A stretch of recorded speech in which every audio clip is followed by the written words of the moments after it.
situation and learn from those mistakes, and ready to reduce those mistakes, and ready to fight against Tottenham well-organized way. Now, despite the losses, you must be very happy to get your first point on the board through the penalty shootout win you had yesterday. Like, how did it feel to get your first point on the board, and what did you learn from your penalty shootout? The first match, boys were a little bit. I think they were not much. This thing, they were a little bit of sad by the result 1-0, even though we were having a lot of opportunity to score. But after that match, they just go and did it a little bit casual. And the second match, we were a little bit prepared for the penalties also, and we got the point. And very important that the playoff need to be play against some of English teams, against English teams. That is the preparation for us for fourth match against another English Premier League team. Looking to finish as strongly as possible in the group stages. Very, very good luck in your match today. Looking forward to seeing it. I'm going to throw it back to Ollie in the gantry. Brilliant, thank you very much, Grant. That was our presenter, who will be joining me for co-commentary this afternoon for Tottenham versus Muthoot. Of course, Spurs go into this game currently sat in fourth. They'll be looking to try and finish as high up as possible. Their campaign didn't get off to the best of starts. They lost 1-0 to Stellenbosch, although they did come away with the penalty win, which mirrors Muthoot. Their last game, of course, against Crystal Palace. They ended up losing 3-0, but won their penalty shootout. And of course, as their manager was just mentioning there, how they were sad after the result when they first played Everton and lost 1-0 2 days ago.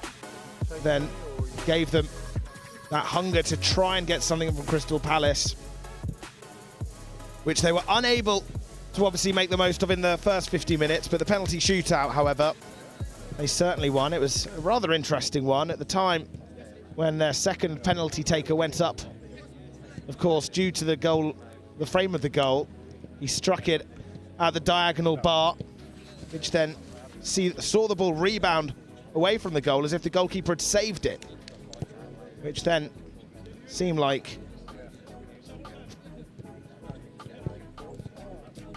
penalty hadn't actually been scored.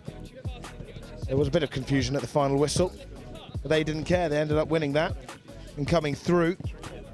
So as mentioned, Tottenham Hotspur currently third out of the 4 teams for England. As things stand, they'll be playing Punjab, who play Everton later.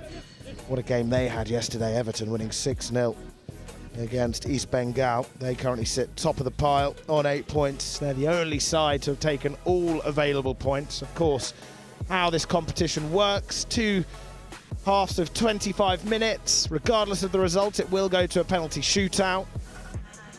You can sense that's an idea from the Premier League to get these young players used to those pressurising situations, perfect their penalty taking, so they can have that as a real attribute throughout their senior career. Absolutely, mate. Of course, it's very necessary. We always see in knockout football. Pay me to come and do these things. I'm very welcome. Thank you very much. What do you want me to do? Expenses as well. Yes. This is very good. Yeah. Well, couldn't have just like, you know, I don't know whether you'd be able to live. Both sides just getting ready. The last bit of warm-up. Living out of what they gave us. So. Both sides in their own halves. Of course, Spurs at the moment. You've got the team getting ready, putting their shirts on. Substitutes still having a kick around, just keeping themselves warm before the game kicks off in just over 6 minutes' time. And then to my left, you've got Muthoot in a circle. They've always brought passion to these fixtures. Very intense, very animated coaching staff as well, which is always interesting to see. They'll have to try and keep their heads up, still yet to win a game in 50 minutes. They'll want to go back to India with a win.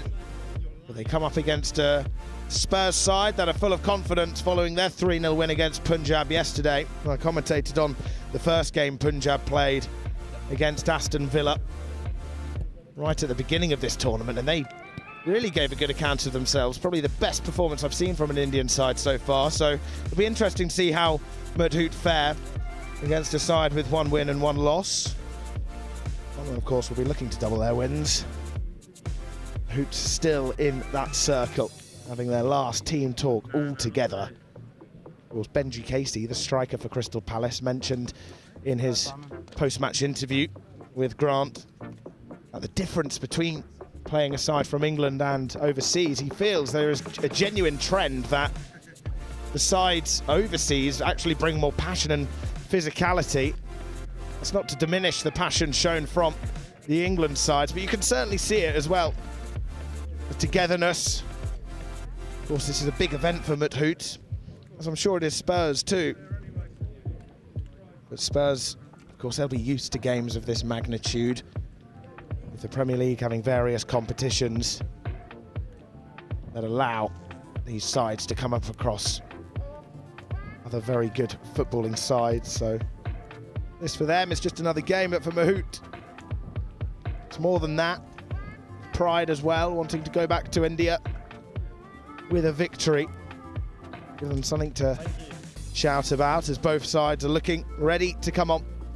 The captain for Muthoot, Nandu Krishna, the number 4, will be leading them out. And for Tottenham Hotspur, Maliki Hardy, the number 5, will be doing the same duties for the side from North London. Tottenham Hotspur versus Muthoot is just about to be made underway. 3.5 minutes left till kickoff.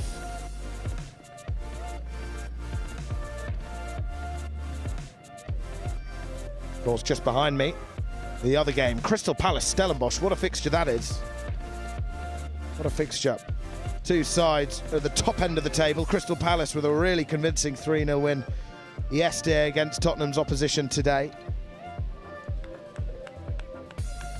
Had a marvellous first half. Now, them to face Stellenbosch. Of course, Stellenbosch have secured their place at the Loughborough University Stadium. Who will join them? But I know who will join me. Grant Ibokwe. How are you, Grant? Welcome to the gantry. Great introduction. So, Grant, how are you? Not too bad. First time in the gantry. It's a great view from here. Gonna watch a great match, Muthoot versus Tottenham. So I'm excited, man. I'm loving the positivity. Of course, you've done a great job presenting down on pitch side. How do you think your co-commentary skills will be? I'm leaning off the expert right now. I've got a great co-commentator with me, so I'm excited for today. I'm looking forward to watching a great match, man. Well, that sentence just there shows how much of a good talker you are. Cheers, Grant. Well, it'll be a good one, of course. You've spoken to a lot of players, including those from both these sides, over the last few days. How have you found that experience, talking to those after the game and before the game? Yeah, honestly, like, there's such a maturity from players that are not too far into their professional careers. Like, they speak so well and they talk about even just looking at the game straight after. Like, you can imagine there's so much emotions running through, but they articulate themselves so well. A lot of them spoke with so much like calmness and maturity. It's a great experience to be involved in that and just to try and facilitate that. Absolutely, absolutely. It's always been interesting to hear the post-match reactions. It's quite a trend where when you've asked them questions about what are the differences between overseas teams and the sides from England, they often bring about the passion, don't they? And that's something you can see, can't you? Yeah, no, a lot of the players have talked about the passion of the Indian teams, especially. Like, they go out there and this is a massive tournament. Next Generation Cup is a massive tournament, and they show that with the intensity that they play with. Like, they don't come here to play games. They don't come here to take it as a simple friendly. This is a game that they really want to win and they really want to perform well in. Absolutely, absolutely. So now we are going to go through the team squads. Of course, roll on, roll off substitutions. Here are the side for Tottenham Hotspur. Of course, Samuel Archer is their number 1. They have 2 goalkeepers, him and Charlie Warren. Dante Orr, Callum Logan, Junaid Byfield, Maliki Hardy, Jamel Beggs, Herbie James, George Feeney, Ellis Lehane, Harry Byrne, Luca Williams-Barnett, Samal Bangura, Tyne Thompson, Elijah Upson, Dexter Oliver, Ronnie Moncoeur, Leon Murtage, Reece Elliott-Paris, and Miracle Adewole. So that is the 20 that have participated in this competition. Their penultimate game, third time lucky, about to be made underway. And here are their opposition. Muthoot just having their squad photo, and here's their squad for the competition. Kamalesh, their number 1, the goalkeeper, Mohamed Thamim, Nandu Krishna, who is the captain for this afternoon's fixture, Mohamed Ansil, Mohamed Sahad, Away Kirshnan, Arjun Raj, Naveen Krishna, Arjun Mohamed Ashar, Akshay Kumar Subedi, Mohamed Enas, Abin Raj, Mohamed Adnan, Bavijith, Nasith Rahman, Anas, and Athul. So Grant, of course, I haven't actually seen Tottenham so far this competition. I haven't been able to commentate on them. They've been behind me. Have you seen much of them, and what have you made of them? Yeah, I got to watch their first match against Stellenbosch, and I think the coach and the players would both say that they did a lot of good things in that match, but they didn't maybe have that cutting edge. Stellenbosch came with a very, very, very aggressive, intense game, and I don't think Spurs quite matched it, but they definitely stepped it up in their second game against Punjab FC. Like, the goals flowed. The coach, when I spoke to him afterwards, he said he's confident that the goals would come and the goals would flow. So, and they definitely did. 3-0. There's their striker Ellis Lehane scoring 2 goals. So they're in a confident mood right now. Absolutely, like you said, he's now got a brace. They've changed both goalkeepers in their games. So today the starting keeper is Charlie Warren in between the sticks. So he makes his second game. You would then suggest that Samuel Archer will be in between the sticks tomorrow, but who knows? But now it is kickoff, and Tottenham will be playing from right to left. They're number 10, slotting in defence, it seems. Not the most typical centre-half number, but this is the new generation. Number 10s in centre-back. You won't see anything like this apart from in the Next Generation Cup. Well, like you said, it's the new generation. It is the next generation, not just of players, but of squad numbers. Maybe we'll see a number 2 in attack. But of course, so far, Tottenham are just enjoying possession of the ball. What other sides have impressed you so far, Grant? Of course, we're now into the final, or the penultimate game. Have you been impressed by any of Mahout's players or how they've gone about their game? Yeah, no, I think their number 7 away Krishnan has been impressive. Again, maybe they have lacked the cutting edge of some of the other teams, but they have had a lot of good approach play, and maybe this is the game where it sort of clicks into place and they get it right. Because all it takes is really one move, all it takes is 1 second when it comes to football, just to have that chance and play away. Absolutely, and of course one of the most impressive teams I've seen so far was actually Punjab in their first game. They had an unfortunate loss yesterday to Spurs. They played with some dynamism, and I've often noticed a trend, Grant, in the last few games, the difference between the English sides and the overseas sides. You've got the English squads that are very technical, they pass it around, but with the Indian sides, yet to see Stellenbosch, it's fairly dynamic. They love to get forward quickly, albeit sometimes they may lob the ball up and it may not find someone, but when it works, they can be deadly in the transition. Yeah, now seeing the Indian team, they love to get the balls down the channel. Honestly, their strikers and their wingers, you'll always find them looking for that ball. And this is not to say that they just do the long balls, because they will work it in midfield to find that right pass, but they love to get it down there quickly, down into the channels for their attackers to try and make something happen. Absolutely. Well, it looks like Arjun the number 10, is down this right-hand side for Muthoot. And then the number 11, Mohamed Ashar. Look like they're playing a front four, Muthoot, so clearly trying to throw everything at it in their penultimate game. Final group stage game, you might as well go for it. Try and get as high a standing as possible in your group. Of course. Absolutely. Not sure who they'll play tomorrow. Top side is Everton for England. Crystal Palace below them. It's Spurs and Aston Villa, so it could even be a repeat of today's game. Tottenham, of course, we see this a lot. English sides just controlling the ball in the opening part of the game. Muthoot just happy to stick back, but so far they're keeping their positions well. Ball just played into the path of number 7, Herbie James, unable to be kept in.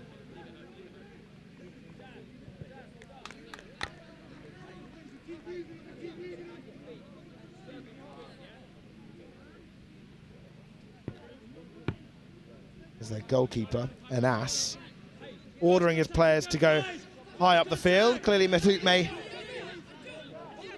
feel they can get something. Of course, their attacking threat, the front four right now, it's clear that their number 10, Argent, is the tallest out the lot. They haven't won too many headers over the 2 days that they played, so going long is definitely a change of direction for Muthoot. Interesting to see how it works, but they've won it well back there, and it's a lovely win. And again, footwork. Arjun trying to find the run on Mohamed Ashar, but that's the thing with these Indian sides. You see glimpses, and you think there is real potential there.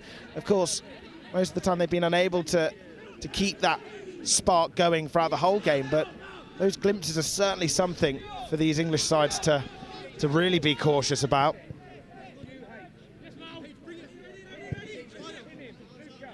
For sure, those balls over the top, they're there for them, and if they do get it right, they're going to be in with chances, and it's just about whether they can be clinical. This is, again, speaking to the Muthoot manager, he was telling me that he's looking for his team to just be decisive in those moments, make the right pass, get your team into good position so that you can have shots, can limit the individual areas doing that.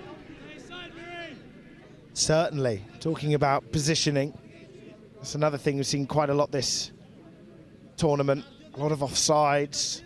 Obviously players do come into these teams quite fresh into the squads, unaware of how they play, how their teammates play. So it's important for them to kind of get this process underway, to realise how their team like to play the game so they can time their runs well. Good work down by Ashar on that far side. First booking of the game, and fairly early as well. Haven't seen that too much this tournament, if any time.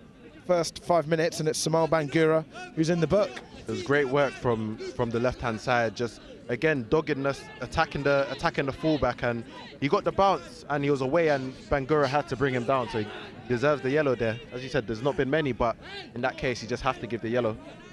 Sometimes you just got to take it, tactical foul. But now they've got a chance to be tactical with this free kick. Real angle to work with. You'd think it would probably be a set-piece delivery. The referee's still not finished with his words to the players. Possibly a great opportunity to put something right on top of the keeper's head. That sort of area. Absolutely. You've got Argent, one of the attackers, outside the box, but it's palmed away. More height than direction from that punch from Warren. Comes down to this near side. Set pieces have to be a big play for Muthoot today. If you get in those areas, you have to try and make the most of them. Real physical battle going on between Mohamed Sahad and Tottenham's number 11, Williams Barnett. Switch out to the right-hand side. Plenty of room in front of him. Often there's a lot of room down this left-hand side for the English oppositions when they come up against these Indian sides. Here is the 14, Tyne Thompson. Nice work here, Williams Barnett on the overlap in the box.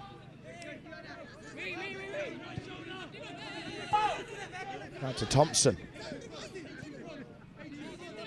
Tottenham with bodies in the box. Thompson will try and find one, he does! Great block. Absolutely. It's still alive here for Spurs. Through Adewole. Takes it past Arjun, fizzes one in the box. It's an awkward clearance. You could see where he's trying to aim it, just hit the wrong part of his foot, and Tottenham won't care. Yep. Under pressure in the box, sometimes just get it away. It's a bit of an awkward clearance, as you said, but job's done for now. Muthoot still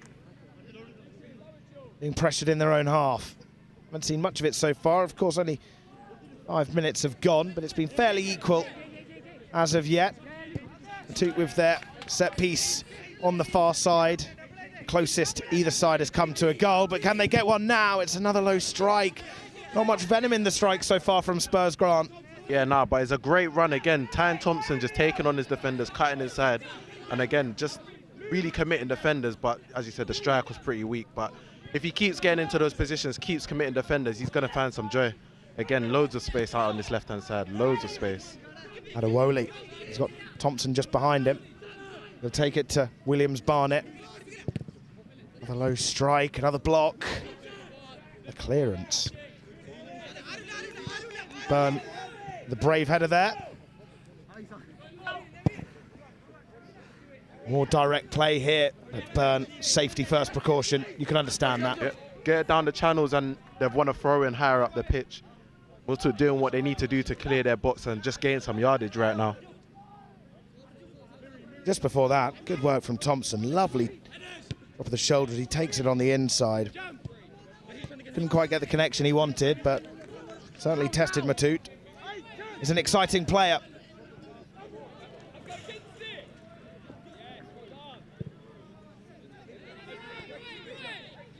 Byrne. Thompson with more freedom down this left-hand side. Adewole goes in to help him out. Adewole in an onside position, fairly tight on this near side. Thompson wins the corner. Almost looks as if the Tottenham coaches have told Thompson, you've got this left-hand side, go and be expressive, go express yourself, because he's getting the freedom to run at defenders, interlink with his fullback and make things happen. Sometimes it can just be from the way the Indian sides can be quite narrow in their approach. They often do leave room out for players to exploit on this left-hand side from the games I've seen. Acrobatic from Adewole there. Poked into Williams-Barnett. Tried to spot the run of Spurs' number 7, Herbie James. Deflected off a Muthoot player. Cleared by Krishna.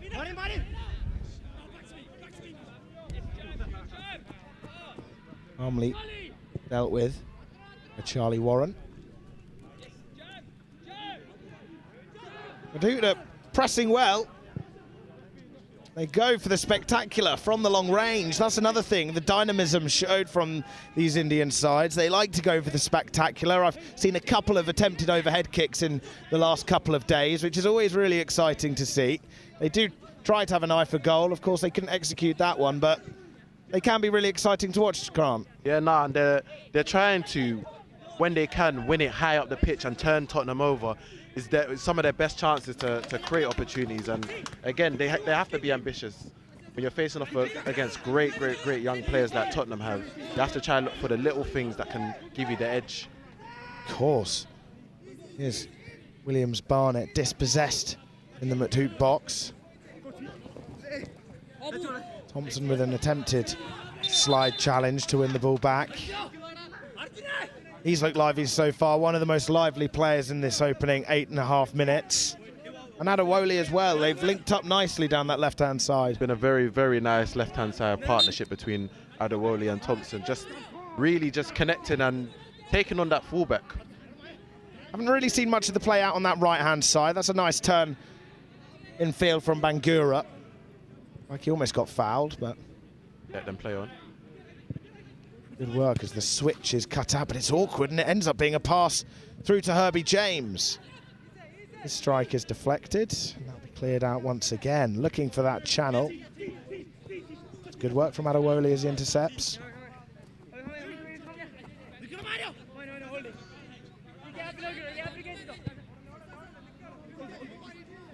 Awesome move work from Spurs. They play it in the centre. It's unfortunate because it looked like Tottenham were going to turn it over anyway, but the tackle was just a bit out of control. You had to give the foul over there. Well, yeah, of course. You could argue Muthoot maybe a little bit unlucky there. Of course, maybe it was a foul, but they managed to win the ball there. You, of course, had Malachy Hardy in a fairly advanced position with plenty of room in behind him. But it doesn't matter. Byrne, out to Thompson. Here's Beggs. Likes to try and get in some pockets of space to provide an option, but that's a poor touch. Spurs once again win the ball back. It feels like they're winning the ball back in a very similar position every time in this mid part of the pitch. And they're always looking up, trying to get the ball down the channels as well, but they're not afraid to play it through the middle. I suppose that just shows, sums up so far in the opening 10 minutes, how Muthoot have been when they've had the ball in advanced position for themselves. Yeah, they haven't taken care of it greatly, but if there's anywhere that Spurs are going to win, it is there where Muthoot are just trying to get forward as quickly as possible, but Muthoot haven't quite had the quality so far to keep in those positions. Good cutting on the left-hand side. What a run this is. Can he finish it off? His eyes were lit up on the rebound. Spurs knocking on the door there. Dexter Oliver on that right-hand side, the number 16. What a run that was, Grant. And that was almost awkward. But just before that, Grant, tell me about that. That was some work from Oliver. Again, we was talking about the right-hand side not getting shown a lot of love, but Dexter just got the ball and he said, you know what? I'm going to take on my fullback as well, because Thompson's been doing it amazingly, and he said, you know what, I can do it as well. And he nearly created a fantastic opportunity by himself from it. Well, they're playing with no fear, this Spurs side, oozing confidence as that's a low ball put in, and there's the goal. And it's Herbie James who opens the scoring 11 minutes in. Just as we were saying, they look brave and confident, Grant. They go 1-0 up from the left-hand side. A ball played in. Herbie James there at the right place at the right time. It's where all the action has come from, and you can't be surprised that Tottenham has scored from that left-hand side. Again, they work it into the space, and it's a great ball in by Beggs. Left foot right across the box. The keeper starts to come up, but it's in such an awkward area where he can't really dive for it, and he can't catch it. And before you know it, he lets it go across the box. And it's just an easy tap-in for James. Just an easy tap-in at the end. Do you think you can blame the keeper a little bit? Does he need to dive on it? Does he need to make a decision? I just think there, obviously, his intelligence on how to deal with that was just short of dealing with that well. He didn't really know where to position himself. He was caught in two minds, whether to come out, whether to move to the right. He was trying to second guess, I think, where Herbie James may be. And then at the end of the day, it just comes down to poor positioning. And that's what gave Herbie James the room. But got to appreciate that Jamel Beggs saw the opportunity down that left-hand side to put in a ball, and he's now got himself an assist. That's the first goal of the competition for the number 7, James, as he now looks for a brace as the ball's in the box.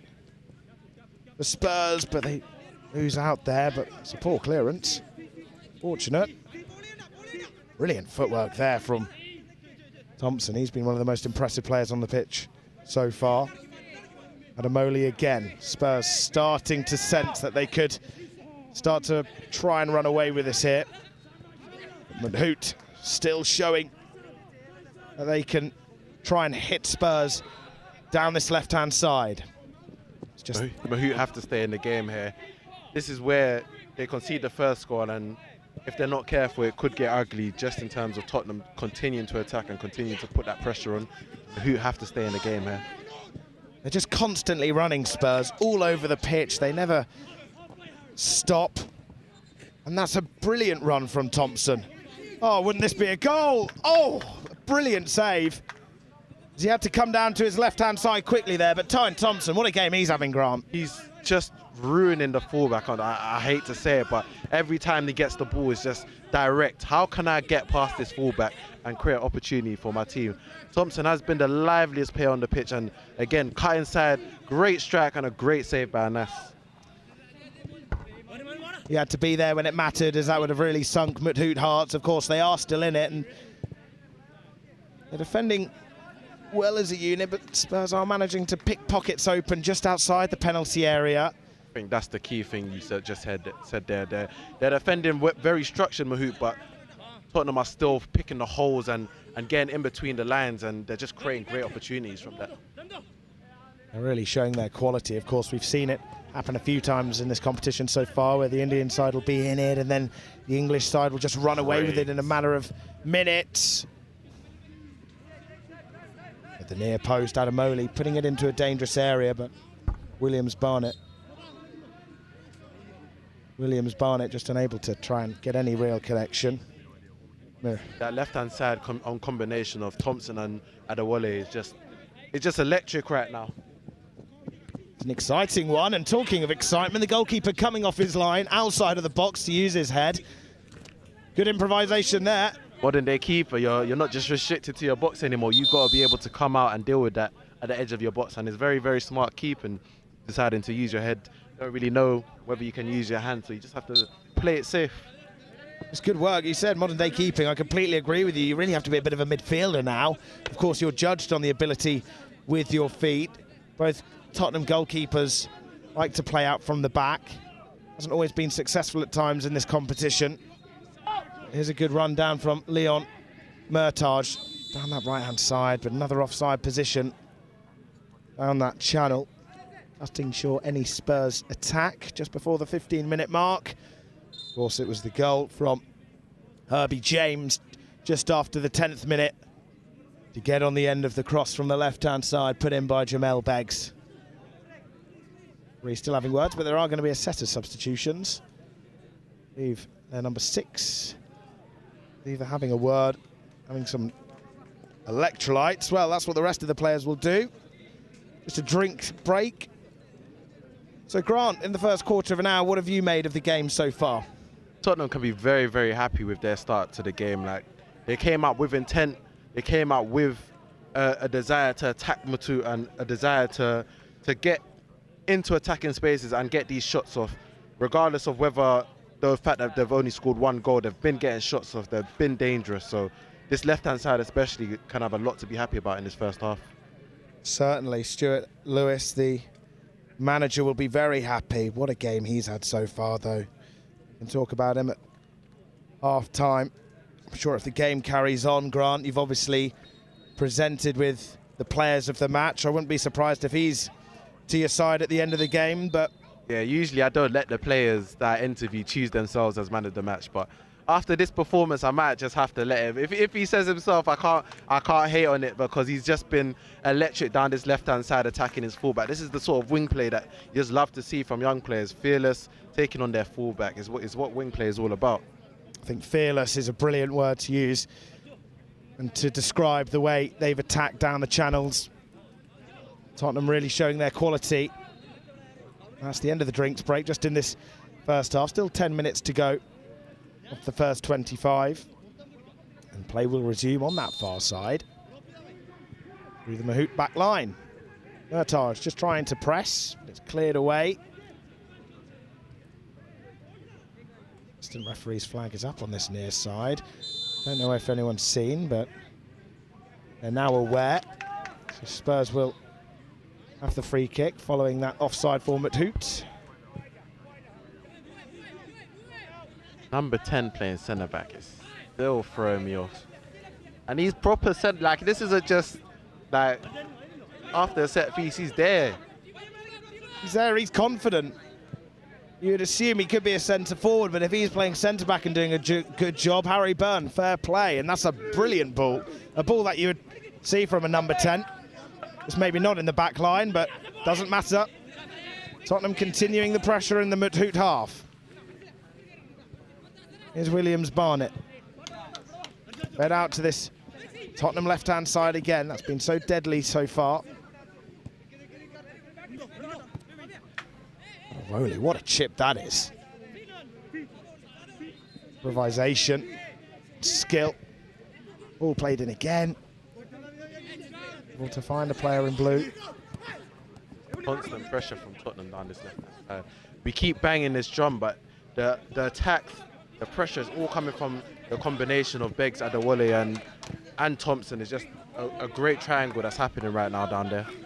Adewale frustrated with that touch as it just was a loose one, seeing the ball go out of play.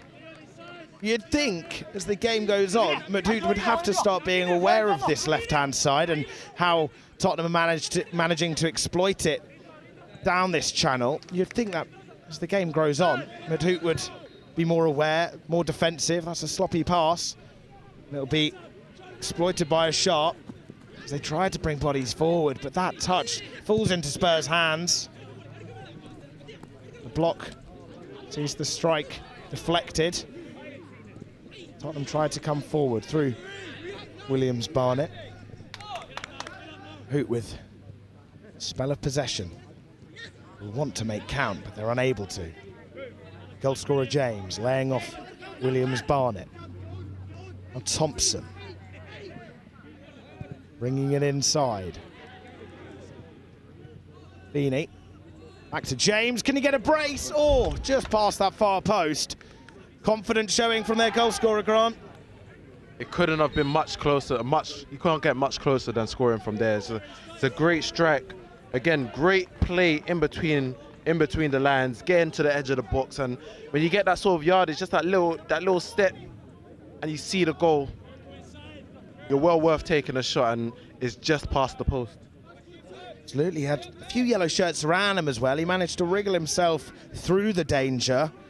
It was a striker's instinct as he knew where he wanted to put the ball. Just to the post's left. Well, try and refresh the play here. Muthoot. Adewale's interception falls kindly back to the midfielder for the team in yellow. And that clearance is poor. Offside all the way there. Just didn't look across the line. It's just having that judgment, the ability to see whether the player is actually in a good position to get the ball, and a legal one too. Good touch there to take it past Murtaj. It's fed down that left-hand side. All down the channels for Muthoot. They're just looking to run the Tottenham defence, get them turning back towards their own goal, and it's probably their best chance of creating some sort of havoc, creating something for them to think about. All ball from Burn.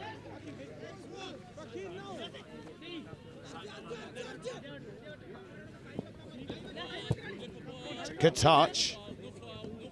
It's a good slide in as well, as he saw the ball was escaping his grasp. He kept it. Working well with a little bit of fortune. Here's Arjun, once again, like you said, trying to play it down the channels, maybe forcing it a little bit too much. You see, Spurs, they've got the confidence and supposedly the ability as well to pass it round. That's offside again. That was a close one, Grant. He's going to be disappointed to get flagged there because he saw the pass coming very, very early, so he should have put himself in a position where he can't even get called offside, but it's a tight one. It certainly is. As I was saying, these English sides, they do have the ability to be confident with playing it through the middle. It's very rare. I think I haven't really seen the Indian sides try and play it through the middle. Like you said, it's the wings, the wings, the wings. Just takes a certain level of confidence on the ball to try and play it in the middle. You obviously get that space down the channel where anything can happen. You can get the strikers to run it down, but to play in the middle again, you just need that confidence. You just need that fearlessness that maybe Tottenham have just a little bit more of than the Muthoot players. But it's something that they're going to learn from this tournament, something that they're going to develop, just playing against this caliber of player who are not afraid to be popping about in tight quarters. I suppose, yeah, exactly what you said. This will be a learning curve for Muthoot, coming up against such a strong side that are confident playing it down the middle. They've got the ability, the feetwork to play those nimble passes through the lines, but also the ability to get down the lines, like we've seen through Adewale and Tyne Thompson. So Spurs are able to switch it up, but for Muthoot it's fairly one-dimensional. Obviously, you've got the speed when you try to play it down the wings, and that's really what you need. Of course, a bit of cutting edge when it comes to the cross always helps. I suppose they rely on that dynamism, that fierce pace that they can possess when they get going. Strength of Spurs just unable to give Muthoot any real space down the flank so far. Lovely turn from Williams-Barnett as he looks up. Feeney back to Williams-Barnett. Does he fancy a go? He certainly does. Over the woodwork, wasn't too far away from the target, Grant. Again, just great work in between the lines. Couple of 1-2s, lovely touches, and then you find that little bit of space at the edge of the box, and these players are good enough to hit those shots, and and make them go in, but just there a little bit too much, a little over. But again, Tottenham are creating the chances, and they're creating great chances for themselves. When we talk about players playing it through the middle, Williams Barnett's certainly one who has the quality to play it down the middle of the park for Spurs. Once again, another long ball. Got both Byrne and Hardy sprinting over. Now they're putting on pressure, Muthoot. But they deal with it well, Spurs. Or do they? Nice pass out to that right-hand side. Had to be executed well, as if it went wrong, Muthoot would have had almost an open goal. Yep, and that's the sort of high press areas that they try and win it back off. But again, this Tottenham team is very, very confident in their ability to handle that sort of pressure and play their way out of it. A lot of teams might just clear the ball, try safety first, but Tottenham are very ready to play out in those situations. And although Muthoot do get those chances to put on the pressure, like you said, Spurs just seem like they're well equipped. Did I speak too soon? Byrne managed to pass that back to a Spurs player, but it did look like a fairly lucky clearance from Charlie Warren to Williams Barnett. Oh, lovely footwork there. He just knows his quality as well, which is where you get the confidence to be able to pull off that trickery. Talk about good passes. That one unlocks one out to Adewale. 1-2s were strong there, weren't they, Grant? Again, the combinations, passing and moving, dribbling's one thing, but it's even harder to track the 1-2s and players moving off the ball. If you've got that going for you, then it's even harder for defenders to keep on top of it. Thompson just showing some of his physical attributes as he just gives a shove to the number 10, Argent. Still no substitutions made from Spurs as of yet. Just actually looking over here, a little bit of tussling going on between Hardy, the number 5 and captain for Spurs, and the number 18, Mohamed Enas. Striker, you've got to keep your defenders honest. Oh, it's a great, great, great touch from Thompson. He's got away from the defender. Able to find a player in blue, but they don't care. They keep the ball. Through Beggs. Was just looking away there when Thompson made that touch, but I look forward to seeing that on the replay from your reaction. He faced up the defender, put it through his legs, and he's away down the left-hand side. It's just, again, wing play, just facing up your defender and really going at him.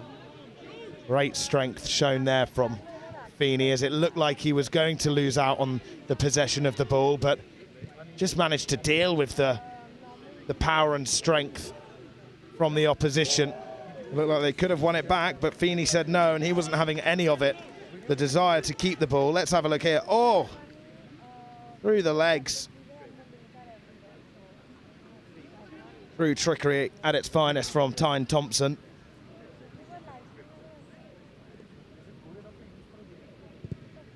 Big clearance. As Enas sprints to Byrne.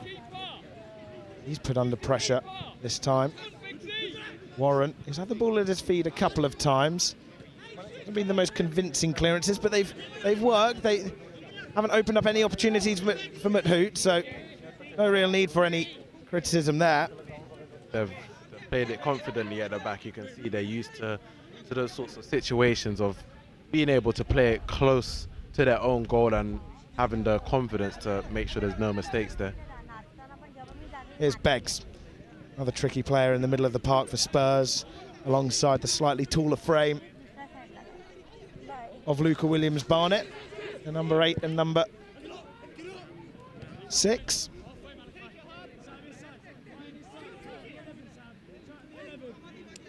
With just over 2.5 minutes left, it's still Herbie James's goal from the 10th minute that separates these two sides. And Tottenham, after all of the domination and all of the pressure that they've put on, might be slightly disappointed to only have a 1-0 lead going into the final couple minutes of the half. Had all the most of the chances, at least. I think Muthoot haven't really tested, or haven't had to test Charlie Warren in that goal. Brilliant trickery. Pulls it across. Beggs tries to keep it alive. Here's Thompson, who deserves a goal. Can he get one late on in this first half? Forced to stop, but he keeps on going. Moving his body, but not the ball. Still keeping hold of it, though. Adewale will put it into the mixer, punched away. And with a first time clearance, there's Muthoot. Player on the right-hand side, who had a lovely run early on in the game. Hasn't had much of an influence since, but they'll try and have a go now. They put it in. Be careful here as another ball has entered play from the pitch behind us. So a great little setup here we've got. 2 football games going on in front and behind, but sometimes you do get a ball running onto the pitch, which requires someone to just stop play and Shout out take it guy away. for taking the ball off the pitch, made the run. All the key players in the Premier League playing their part. Absolutely. A professional ball boy at its finest. Here's Byrne, as Tottenham look to see out this first half. They also want to add to their lead as well. Often seen it where the English teams will be leading just by 1 goal. Then all of a sudden, a couple of set pieces where their opposition may be asleep.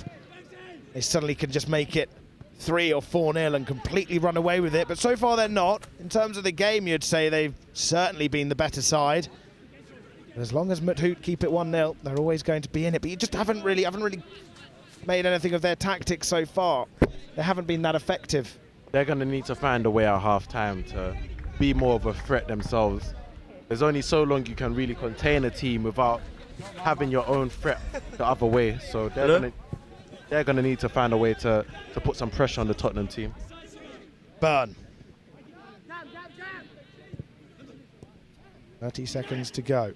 Of course, the whistle is blown when the ball goes out of play, so the referee may not necessarily blow his whistle once it reaches the 25th minute. Adewale. What have you made of the stop clock situation? I think it's an interesting dynamic. Of course, on average, the games are maybe around 30 to 35 minutes. But I think it's an initiative we should bring into the Premier League in general, in sport, as it does stop time wasting and means you can't use that to your advantage. In the meantime, we have had a yellow card awarded to, I believe, number 11, Mohamed Ashar.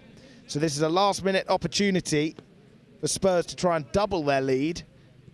It was George Feeney who was brought down just outside the area on the D. Williams Barnett just having some words with Adewale and Tyne Thompson, who will go over at half-time, Grant. Just now, Tottenham have a free kick. George Feeney, who won it. Looks like it's going to be Herbie James who wants to put himself forward to have a pop to try and get a brace. Just like his colleague yesterday, Ellis Lehane, scored 2 in their 3-0 win against Punjab. Be the second Tottenham player to get a brace in this competition.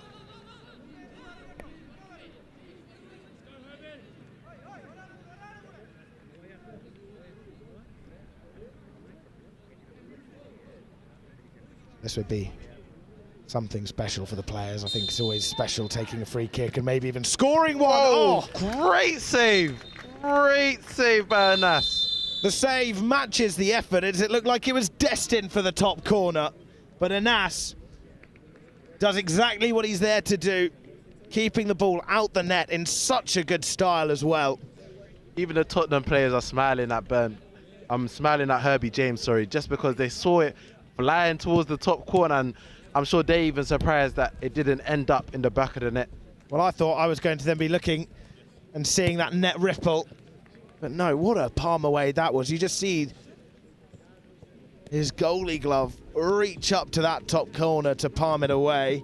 Herbie James will be left frustrated, but that does bring us to half-time. Tottenham 1, Muthoot 0.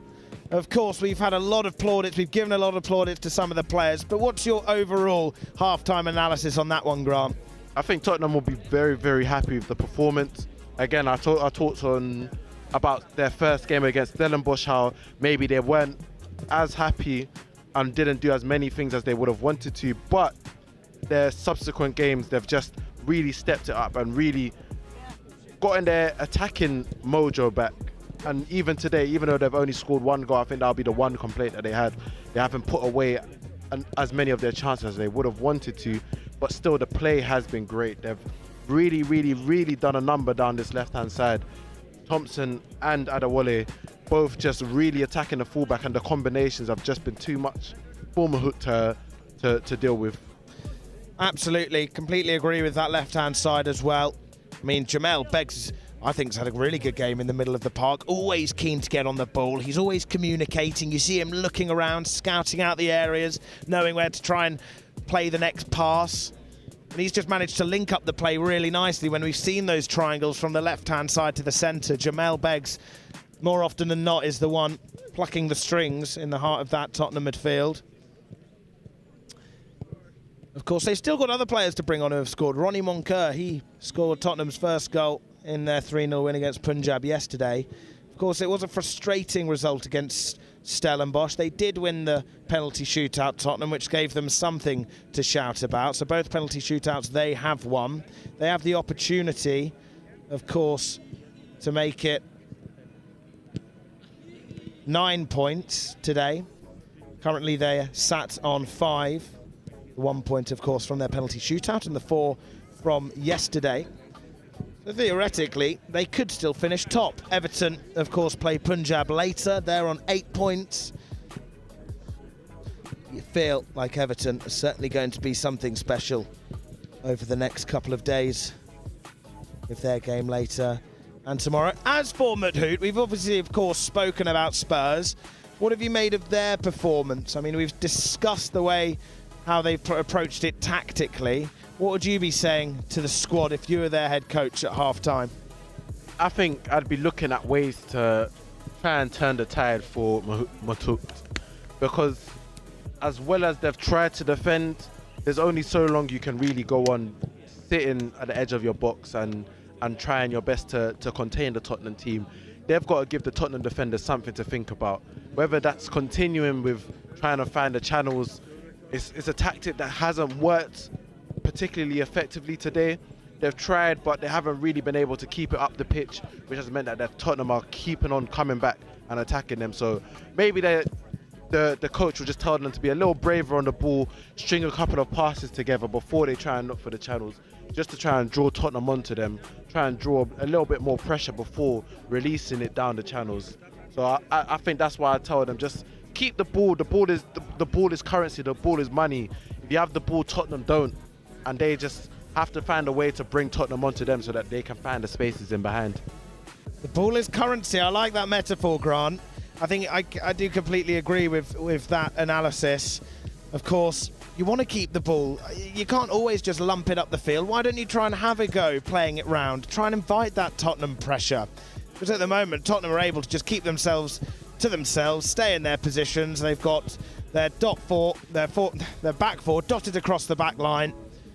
Don't really have to move. Obviously, they do swarm the Muthoot players when they do get into fairly dangerous positions, but it always looks fairly straightforward. You don't think that they're going to be beaten, or were going to get beaten, at least in that first half. It'll be interesting to see how both sides approach this second. I can't imagine it not being any, of course, more of the same for Spurs.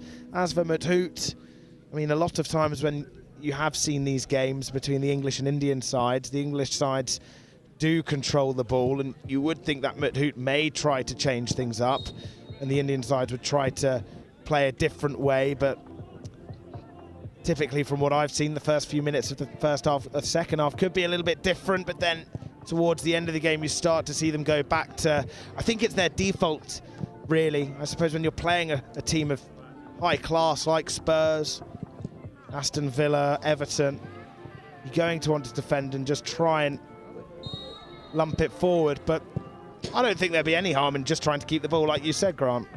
And you spoke just about coming out in the second half and being locked in, being switched on. We saw yesterday, East Punjab FC, they had a 0-0 draw in the first half.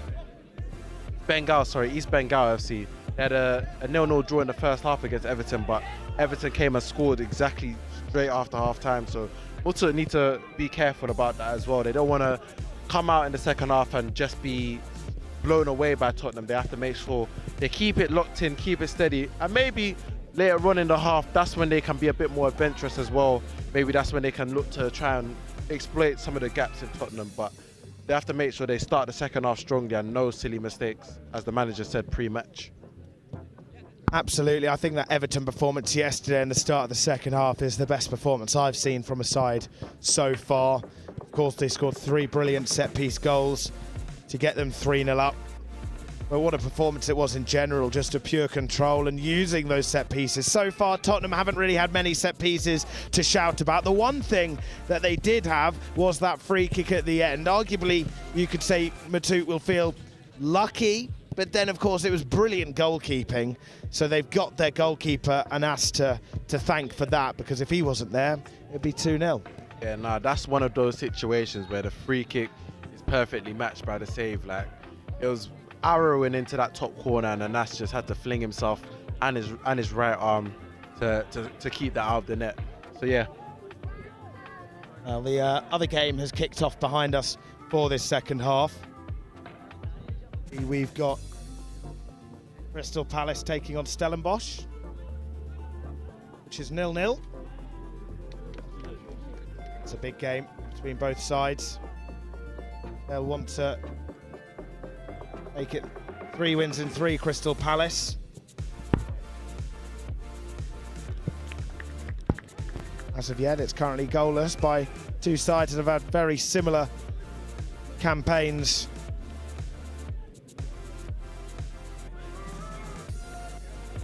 Of course, Stellenbosch were 1-0 victorious against Aston Villa yesterday.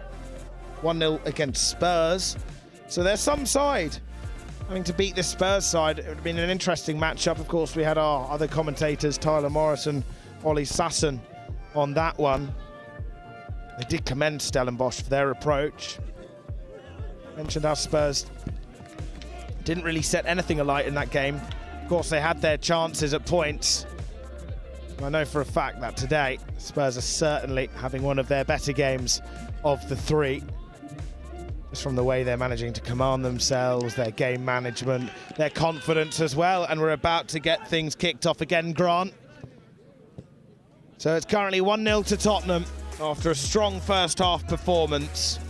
Herbie James's goal is what separates these two. Could have been a brace for him if it wasn't for Anas's heroics in that goal just before the half-time whistle. The referee just checking that everyone is all good to carry on, and they are. So the second half, and the referee already having to blow his whistle again, as there will be a free kick in favour of Muthoot. Didn't really see what had happened there. Were you able to catch what happened there, Grant? Just a little push in the back, and yeah, nothing crazy, just a little push in the back. But I was even thinking possibly they'd load the box and try and make use of the set piece, but they've taken it short here.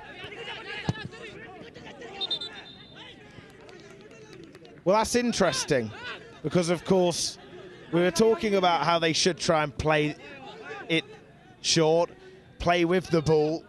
However, when they had the possession, they would try and lump it up forward. When they have that opportunity to arguably lump it into the box, they choose the opposite, and they'd like to pass it round. There's just a header that goes well wide.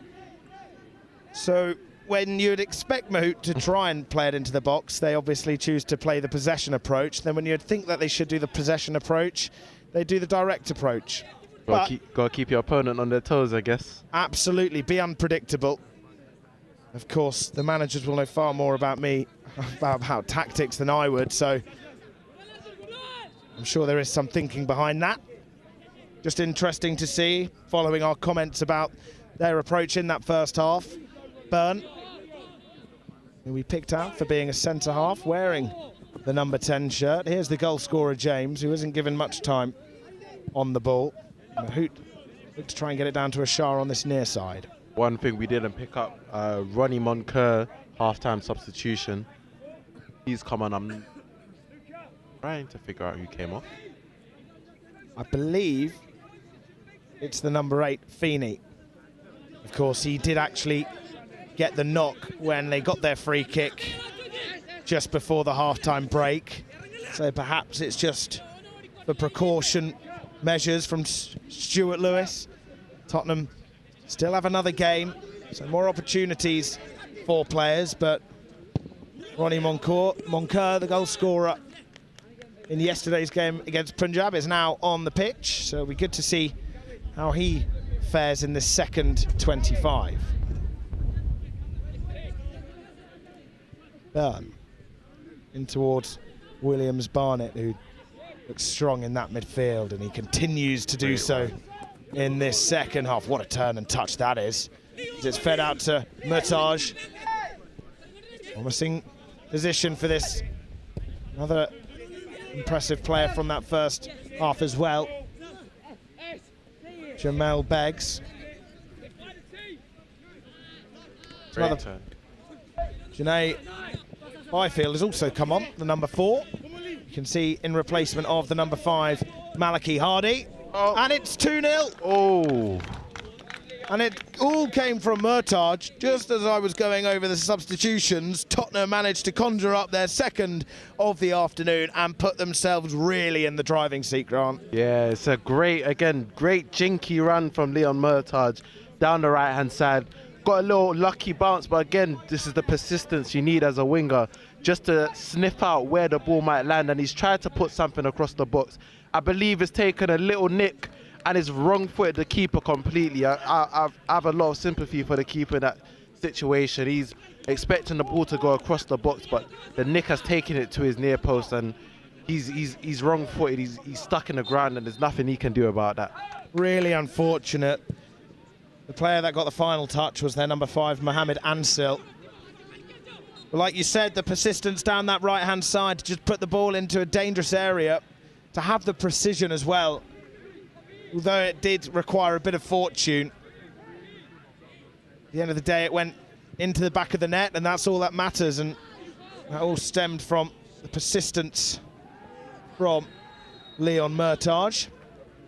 We talked about the need to stay switched on after half-time, and the need to avoid an early goal being conceded in the second half, and Muthoot just haven't managed to do that. Really frustrating for Muthoot, like I said, in the other games as well.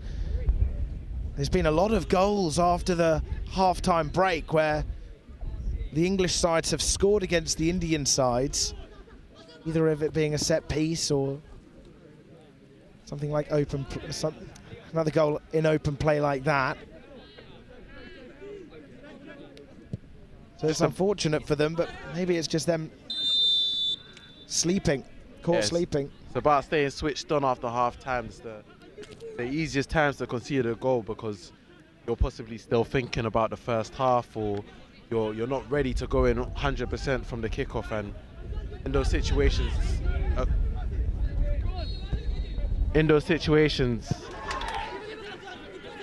Stellenbosch have just scored. Ronnie Moncur trying to... Oh no, they've had a penalty saved. They've had a penalty saved. Wow, Stellenbosch, the reaction there. You'd have thought they have scored. I mean, do you know what? A penalty save is still big. But just behind us, Stellenbosch going absolutely wild. I assumed they scored, but that's why people say never assume. But a penalty save is still pivotal, and I suppose it is a huge game, Grant. You've got Crystal Palace playing Stellenbosch, two sides trying to finish top. Of course, Stellenbosch are already in the final, or in the game to finish top. First v first. Stellenbosch already first. There, Paul.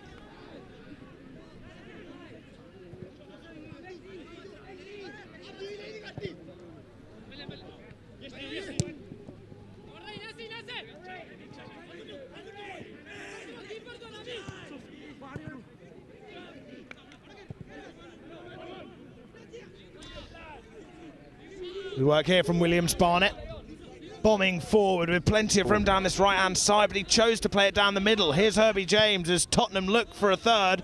The player that set up the second, unable to keep it in. Matters into the advertisement board. Again, great run down the middle by Williams Barnett, and he just played the ball into the edge of the box, but the final pass to Murtaj just couldn't make it. The goal kick.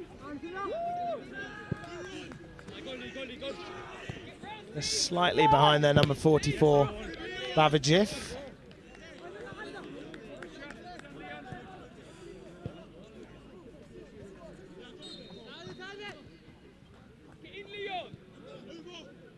Captain Krishna. Play it forward, but Tottenham win it back. On Kerr.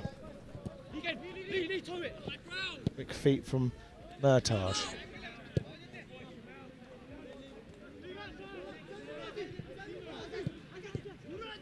Sloppy pass there, Byrne not fully paying attention.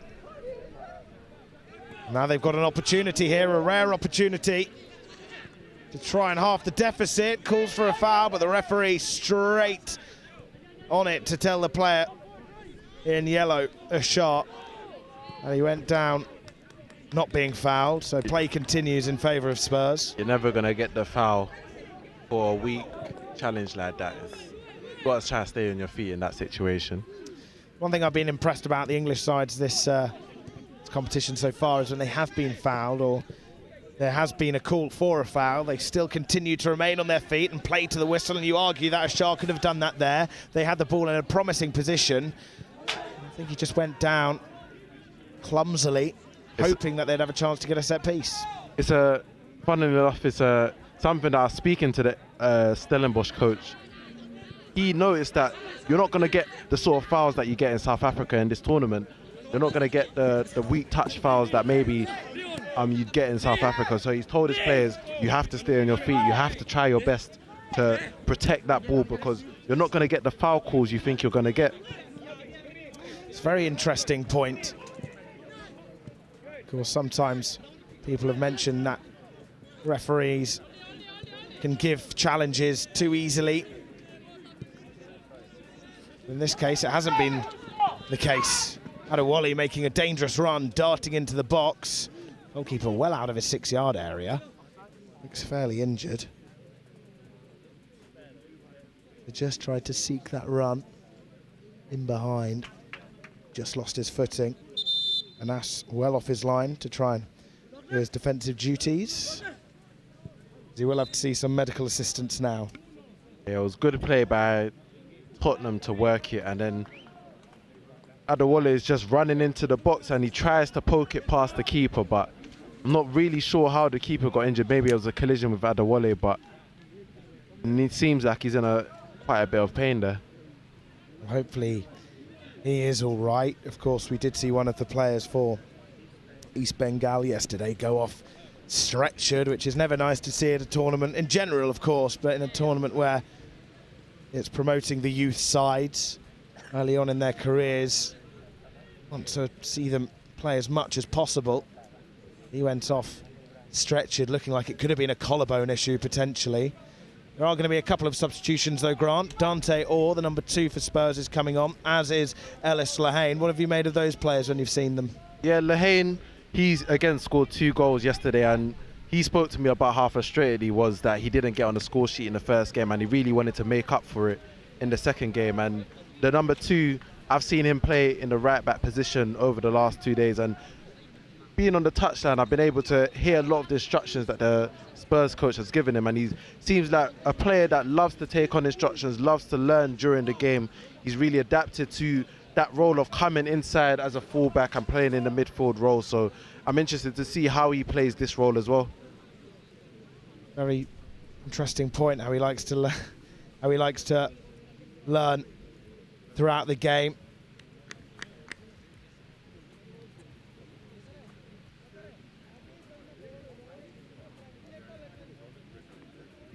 Here, the head coach of Muthoot down there yelling at his players. They're about to resume play following the injury sustained to Anas. We talked about the passion of the Indian players, but the Indian coaches have absolutely matched it, because just observing from the touchline over the last 2 days, the Indian coaches have absolute, like, they wear their heart on their sleeves, Jurgen Klopp style. Just love screaming the instructions at their players just to really drill it into them. It's been a really interesting experience watching the coaches of the Indian team go about their business. It's a very good point, and I completely agree with you there, Grant. Of course, yesterday it was interesting. You had Leighton Baines giving his half-time team instructions calmly through a whiteboard with magnets to imply where the players should be. But then you had, of course, the East Bengal manager, dressed smartly, I should say, having words screaming at them, looking so passionate. Of course, Everton went on to score 6. Speaks to the seriousness that they take, and they carry the next gen competition with, like, they want to win it, they want to do well in it, and they're not afraid to let their players know. Absolutely, no fear. They come across to their players. Ball played in behind, but unable to find its intended target, as it'll be cleared up by another substitute. On comes Callum Logan, the number 3. And here's the other one, Dante Orr, on this right-hand side. Moncur. It's very tidy, Moncur, as he switches his direction to try and fool the Muthoot players, and now he makes a nice run to this right-hand side. And he wins a corner. Yep, another great run down the side, and Moncur just tries to pull something back across the box, but it's good positioning by the Muthoot defender just to be in the right place and clear that away.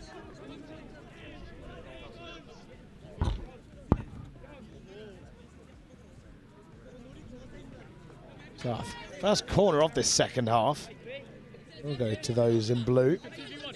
It's Williams Barnett with the duties. It's a deep one. It does meet a Tottenham head. It was that man there, Herbie James, who got the connection. Wasn't the connection he would have desired, as it's easily caught by Anas.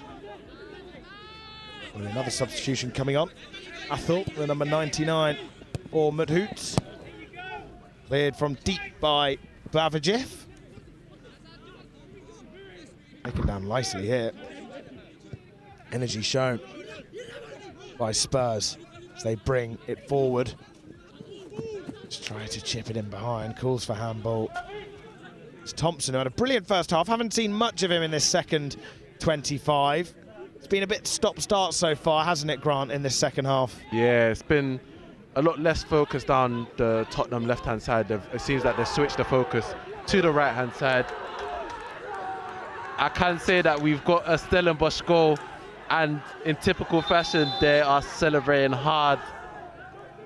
Wow. Rather, obviously you've got a great game in front of us. Rather envious at the fact that I haven't had the luxury of commentating on the Stellenbosch side as of yet. You can commend their passion. I mean, when they talk about passion, the Indian sides have shown it, but Stellenbosch surely win that award for most passion shown. Honestly, just being around the Stellenbosch team in the hotel, around the ground, it's just been amazing. It's been an amazing experience, and hopefully in the final, you guys will get to see their entrance, that when they sing the songs as they enter the pitch. Honestly, it's a 10 out of 10 experience. They'll really be going for it tomorrow. Who will they face? Will it be Everton? Will it be Crystal Palace? It could still potentially be Tottenham. Right now they've got the 3 points. They still have one up for grabs with a penalty shootout following the 50 minutes, but that's unfortunate here just briefly for Mohamed Enas, who's had to come off, the number 18.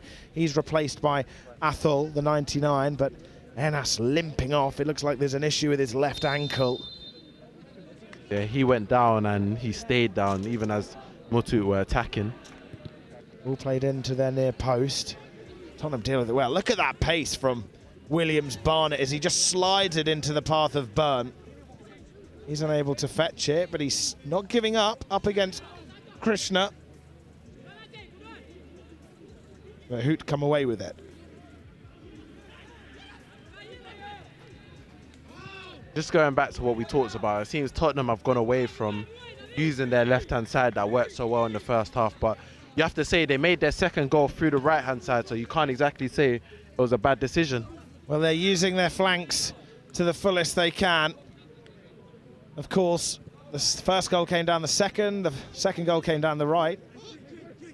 First goal came down the left, I should have said. Of course, maybe you could argue, obviously, Muthoot in their half-time break they were aware of the threat they posed down that left-hand side, so it's probably been a tactical switch from Muthoot to try and nullify that threat. Good point. They're opening up another threat down this right-hand side through the goal scorer. There's another corner as well. Still yet to really see Tyne Thompson show the form he did in that first half, but it doesn't matter as Spurs find themselves 2 goals up to nil. It was an unfortunate own goal that came off Mohamed Ansil, the number 5 for Muthoot. Here's Byrne, centre half popping up on the right wing. Slightly promising ball. Here's Lehane. Now Tyne Thompson, can he shine a light in this Tottenham attack as he pulls it across towards that back post? Byrne just couldn't quite keep it down, but he still hit the crossbar. Crazy. We talk about the fact that Tottenham have gone away from their left-hand side, but Tyne Thompson just shows that when ready, when called upon, he will be able to produce the goods. He, again, faced up this defender, took him on the outside on his weaker foot, crosses it over, and it's a decent header, just a bit too high for him, but it hits the crossbar. Well, on comes Dexter Oliver, the number 16, with his colleague Reece Elliott-Paris. So they'll be coming on to play the remaining 13.5 minutes.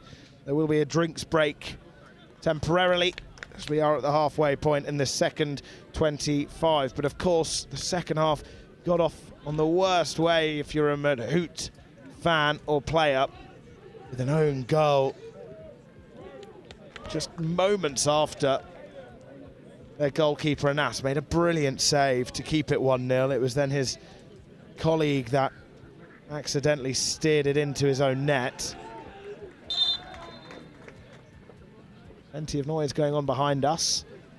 Stellenbosch bring the passion and the noise. Right now Tottenham are bringing the tidy footwork. Good play down this right-hand side that we've seen so far. Completely different back four now from what started. Of course, you've now got Dante Orr, Callum Logan, the number 3, Janai Byfield.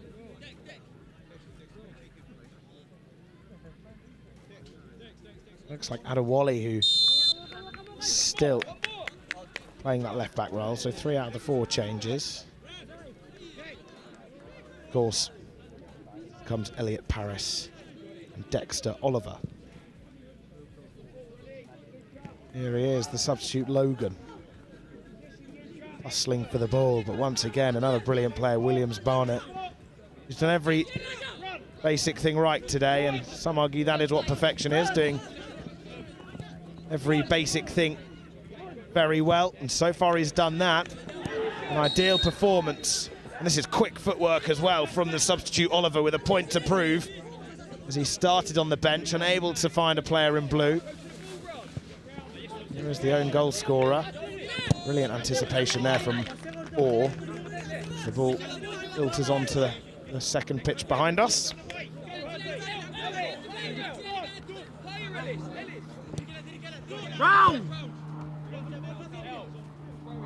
Byfield to Logan. And in these hot conditions as well, it's important. Players have told me about the importance of just keeping the ball and being able to move the ball, tiring out the opposition, trying to chase the ball, rather than them doing the hard running. So it's just something to consider in these conditions. Absolutely. Of course, it's cooler today than it has been on previous days. Got a nice breeze. Fairly cold for the Indian sides. It's a lovely switch. Hayne unable, in fact, Reece Elliott-Paris, who was unable to keep it under his spell. But for a second there, that looked like a brilliant switch, didn't it, from Janai Byfield? It was just too high for Reece Elliott-Paris to take under control, but the right idea, because he was in so much space on that left-hand side, and if you got the ball right, you would have been in on goal. Absolutely, they can unlock a pass, to have that ability from the back line. Of course, that's the way football is played now, especially in England, playing out from the back, but to possess that ability is remarkable. Not only do you have to be physical, strong, quick, if you have centre-halves that can pick out peaches of a ball like that, you're always going to give trouble to the opposition's fullbacks. Yeah, it just gives you a whole other avenue to attack from, and a whole other thing that the defence has to think about defending. If you know you've got runners and I've got a player in my back line that can pick you out, it's a whole other problem for the defence to think about. I think we've seen more from the English sides.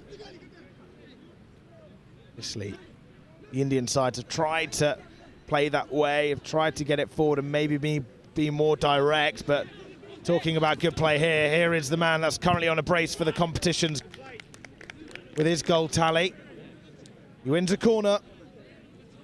Yeah, good work. Again, a great slide rule ball down the side, and Lehane was facing down his defender. He took him down the outside, and in the end, it's a good block by the defender to see it out for a corner. Mohamed Ansil, the one that got the own goal, that made it 2-0 to Tottenham, doing his defensive duties well there, but they've still got a corner at Tottenham, so they can't switch off just yet, Muthoot. It's still in a dangerous area. Played back. Now Tottenham could look like they're in trouble, but that's effortless from Moncur and Adewale, as they just managed to win the ball back with ease. It was in their stride, really. Didn't look like they had to even stick out a leg to win it back. Just did it by default. Every outfield player in the Muthoot half, but it's a poor ball from Ronnie Moncur. Saw the runner down the left-hand side, but again, it was poor execution to get him the ball there, and the attack fizzles out. Absolutely cut short any potential Spurs attack. Still remains Crystal Palace 0, Stellenbosch 1 behind us. It's an interesting goal kick. Seen that more in the Premier League in the last year. They'll tap just to give them a different angle. And the ball just came up to the gantry.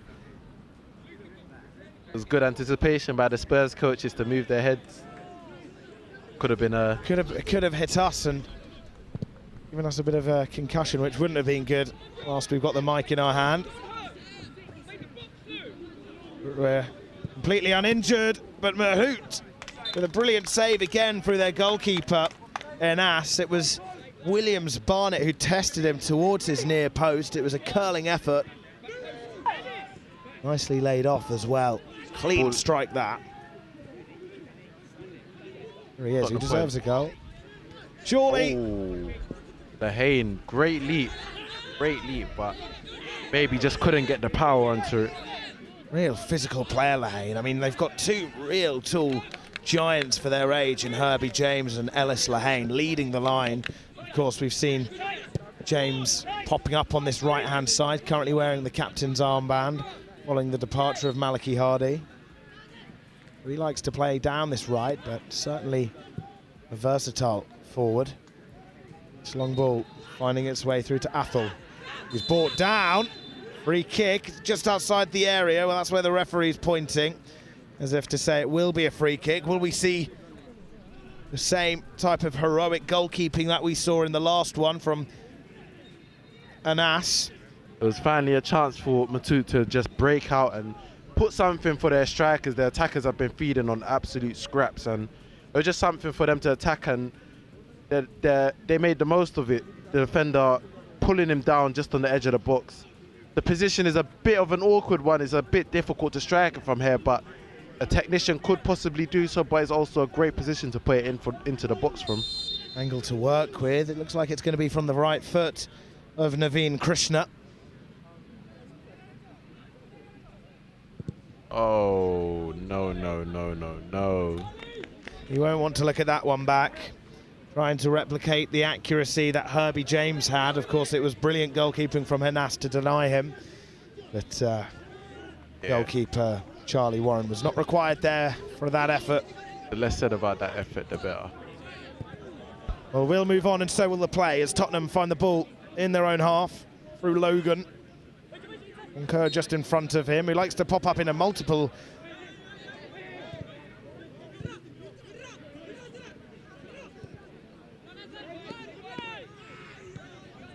So all to his right.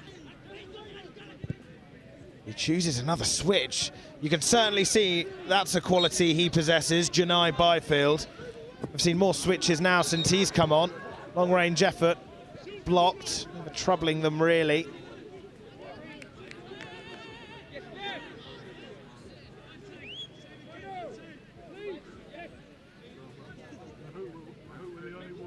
Another corner. 8.5 minutes left. Tottenham 2, Muthoot 0. Herbie James and the own goal in the early part of the second half is what puts Tottenham in a favourable lead.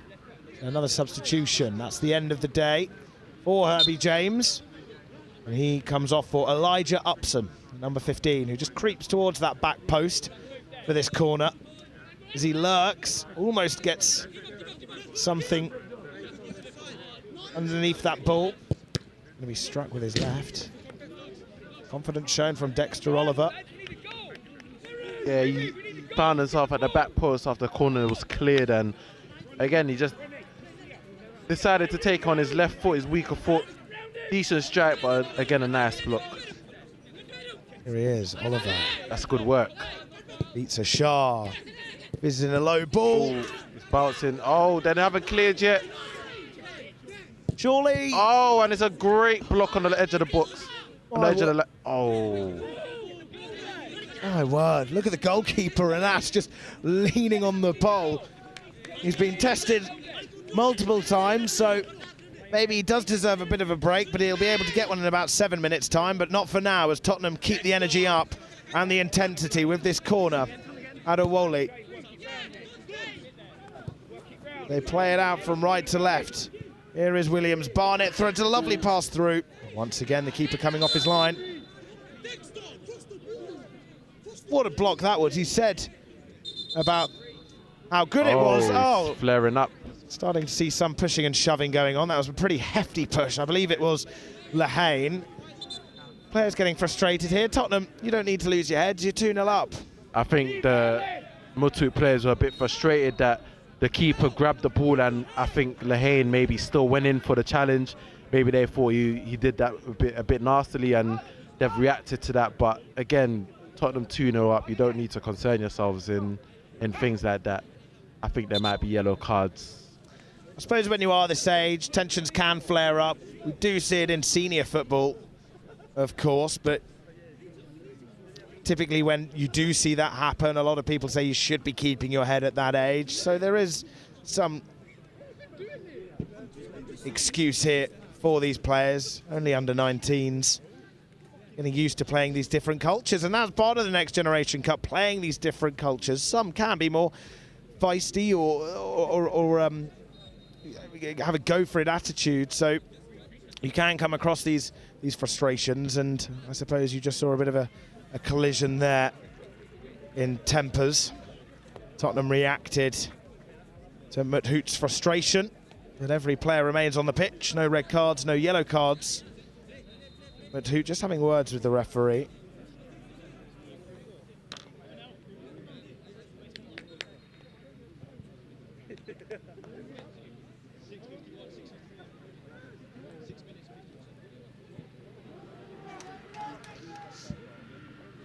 So another substitution for Muthoot. Mohamed Thamim, he enters play. The final 8 minutes. Both Krishna and Anas stood there, being fairly unbothered. Probably just wanting the game to hurry up. Still having words spoken between both sets of players. Clearly the referee trying to clear the air as much as possible. And the game is all good to carry on.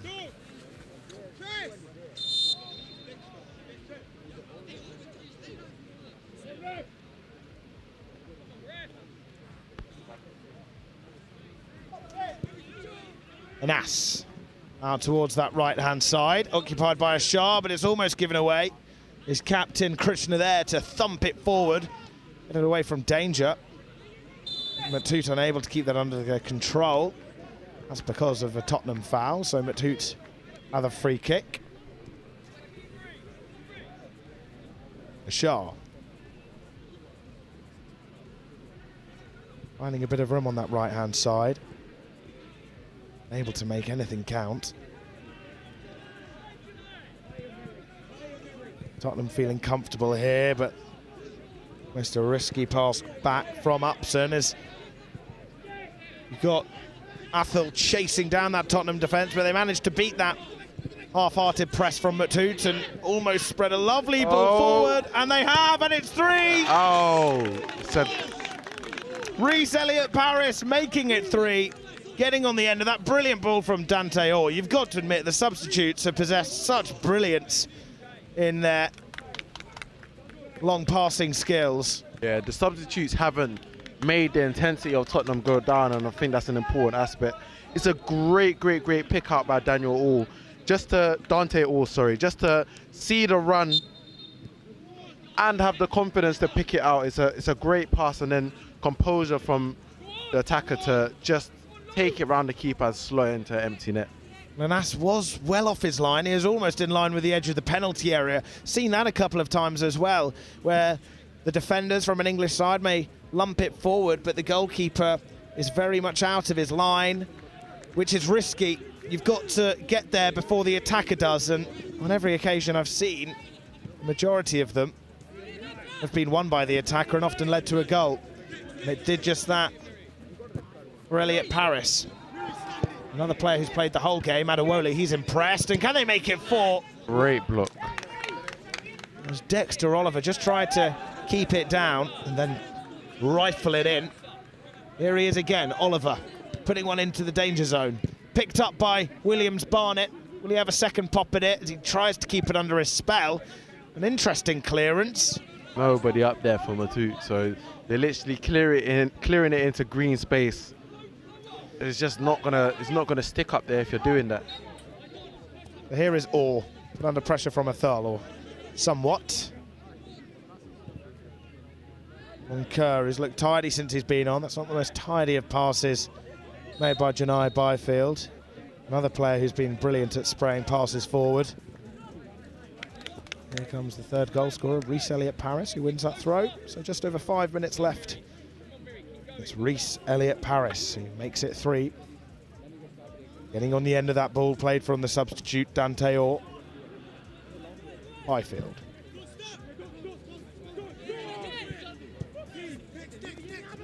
On the turn. What a goal this could have been. Oliver with the strike. Not much conviction in that, but just before, what a turn that was, Grant. Yeah, it's a great turn, but teammates were screaming at him to lay it off, but he only had one thought in his mind. He saw the space open up and he just wanted to take it, even if it was on his weaker foot. And it was an easy save for the keeper in the end. Or just intercepting that long ball played from the goalkeeper, but it stays in the possession of Muthoot, but that's short-lived.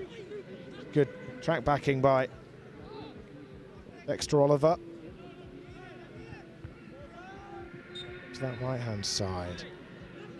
The big build of Byfield, too much for the Muthoot attacker, Krishna, to make something happen.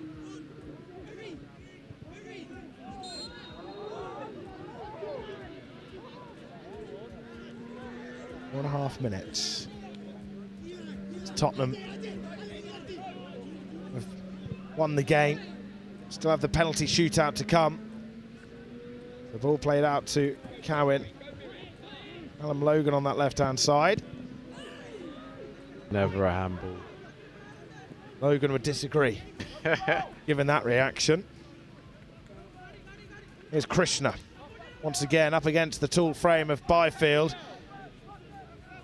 Just cannot do anything with that defender right now. It's difficult for Krishna facing off against such a physical defender, but in that situation, there's not much he can do. That's beautiful. Beautiful from Moncur, unable to get it either side of the goalkeeper. You can see he just struck it in a way where he tried to lift it above the ground and see it soaring into the roof of the net. It was straight at the goalkeeper, routine for an ass, as he'll have another drop kick. Few of those haven't been too bad, gone to promising positions from Muthoot, but of course, like you mentioned, the physical presence that Tottenham have in that back line, especially to bring them on as substitutions when they've got minutes in the tank. Really, really big ask for the Muthoot players to try and get the better of. Some more substitutions just coming on. 66, Nassif Rahman. Coming off is Athul. And coming on again, number 14, Akshay Kumar Subedi, who enters the action for the last 3.5 minutes. So here's another player that's certainly impressed Byfield since he was introduced.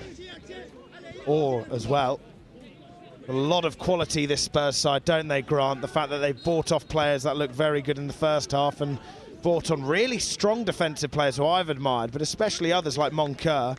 Real depth, isn't it? Yeah, now we talk about the depth of Tottenham in this competition. You got Reece Elliott Paris coming off the bench to score the 3rd goal. The defenders again haven't missed a beat since basically changing 3 out of the 4 back of the back line. It's the quality and depth that you need to do well in this competition, and they've shown it. They've grown into the competition, and there's been a really convincing performance today from start to finish, and they've got the goals to satisfy that as well. Of course, they came up against a tough outfit in their first game, Stellenbosch. Had 2 convincing wins, or this is their 2nd convincing win so far against an Indian side.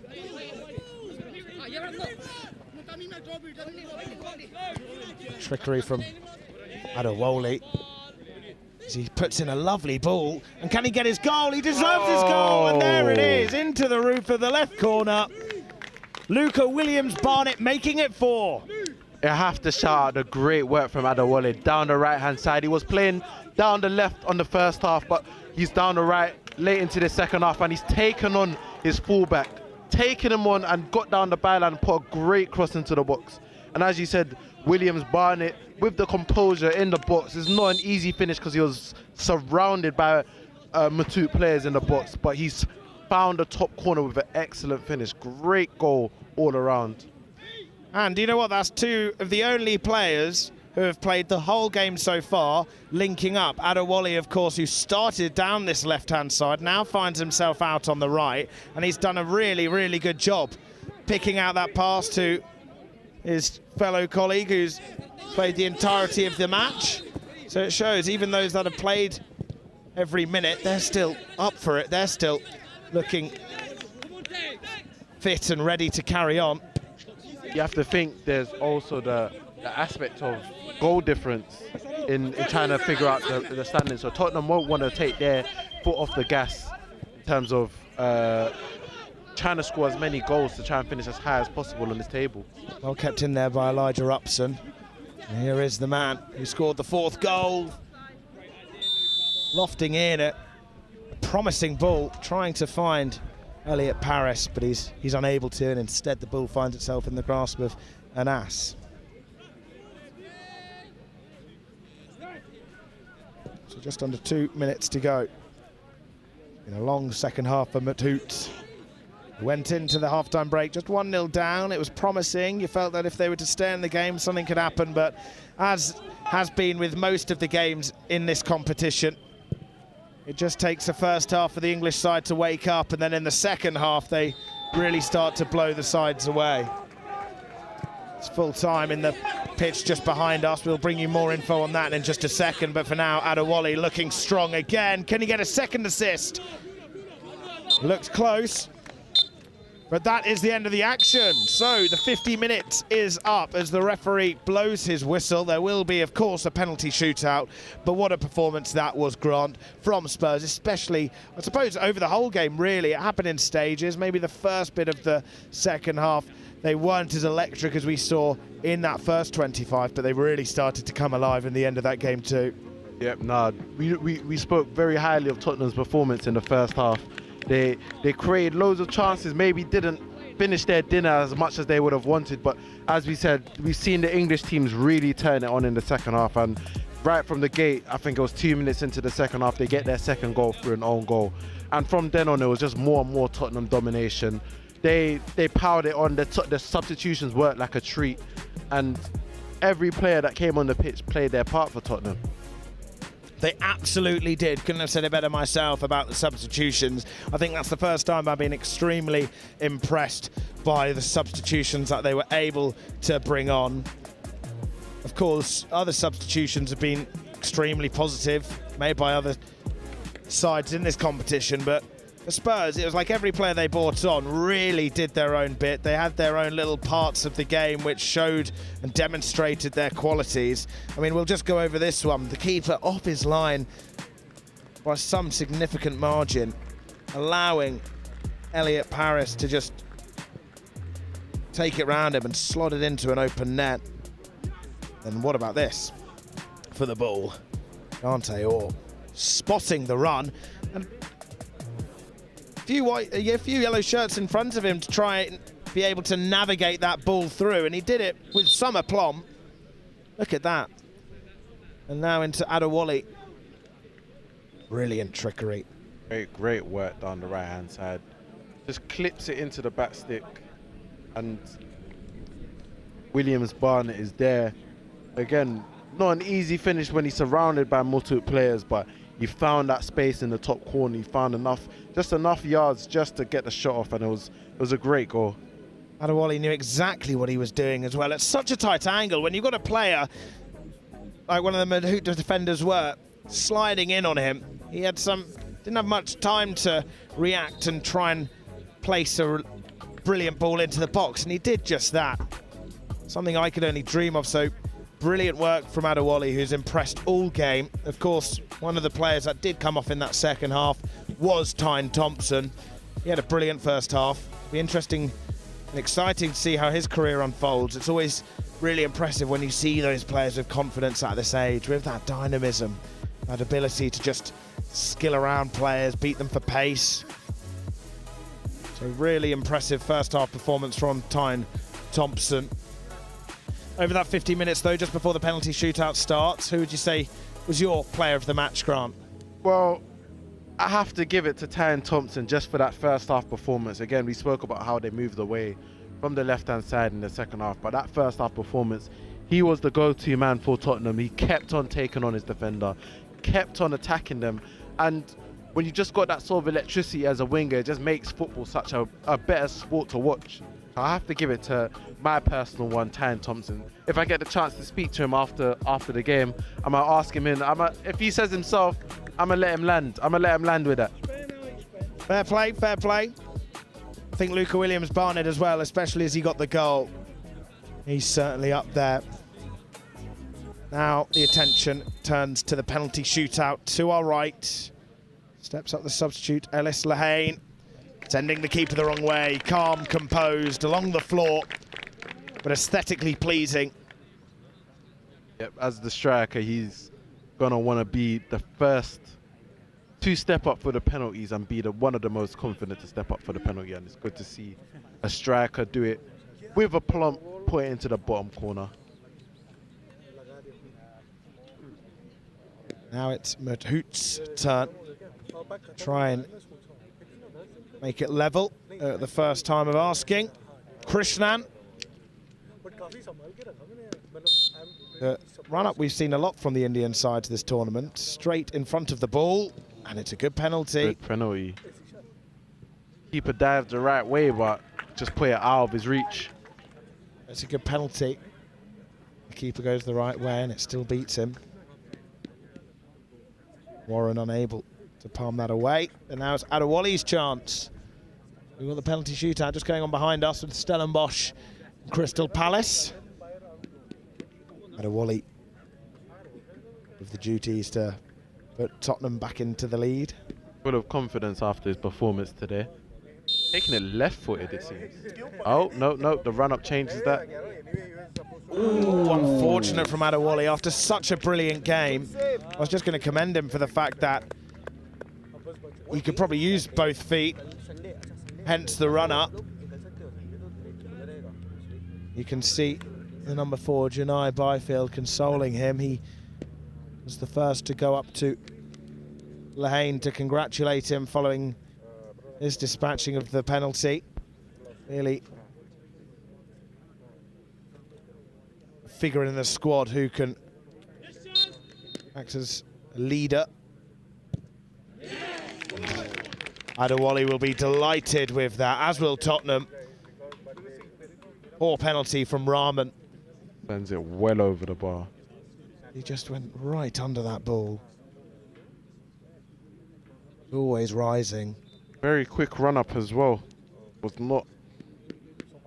Didn't take much time to think about his option. Maybe he just wanted to catch the goalkeeper off guard, and or the sooner I hit it, the better the chance. Here's Moncur. Substitutes are impressed in that second half. Put Tottenham back in the lead. Oh, and it's a doesn't. weak penalty. 4 penalties. I mean, Adewale's one, in all fairness. It's a very good save. Moncur will be disappointed with that, and once again you see Janai Byfield going over to console him. I like that from Byfield. I'm sure the players appreciate it too. Here's one of Muthoot's main attackers, Mohamed Ashar. Make it 2-1. They do. Muthoot in the lead now. Tottenham don't want to throw away this bonus point. Good first penalty from Lehane, followed by 2 disappointing ones.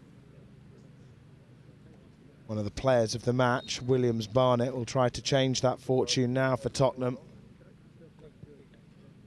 to make them level.